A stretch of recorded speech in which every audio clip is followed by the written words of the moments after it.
Hello everyone, আসসালামু আলাইকুম। তো সেদিনের রাতে আমার খুব ঝাল খেতে মন চাচ্ছিল। ঝাল বলতে এই একটাই ছিল, রামেন। তো এটা 2x স্পাইসি। তো এটা খুবই ঝাল। তো আমি যা দেখছিলাম ডেট আছে নাকি, কারণ অনেক দিন হয়েছে এটা কেনা। তো আমি এখানে একটু গরম পানি বসিয়ে দিলাম, আর এই নুডলসের মধ্যে ছিল এই 2 রকমের সস, একটা সস, একটা হলো একটা মশলা। তো তারপরে তো আমি একটু পানি দিয়ে নিলাম আর ভালো করে এটাকে সিদ্ধ করে নিব। তো সেদ্ধ হয়ে গেলে আর কিছু না, এটার মধ্যে ওই ঝাল সসটা ঢেলে দিব। আর এটা আমি অর্ধেক ঢেলেছি, কারণ পুরাটুকু আমি কখনোই খেতে পারবো না। তো তারপর আমি একটু ক্রিমি ক্রিমি করার জন্য এটার মধ্যে ঢেলে দিলাম একটু দুধ। তো এই তো প্রায় রান্না শেষ। এখন আমি একটু ডিমটা ভেজে নিব, তাহলেই শেষ।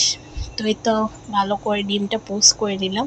তো এটার সাথে ডিম পোস্ট খুবই ভালো লাগে। আর এই তো এই মশলাটা এটা আরও ফ্লেভারফুল করে তোলে এই রামেনটাকে। তো তোমরা অবশ্যই এটাকে ট্রাই করে দেখবে, এটা খুবই মজা আর এটা খুবই ঝাল। তো এই তো আমি এখন খেয়ে নিব। তো আজকের জন্য এটুকুই। আল্লাহ হাফেজ।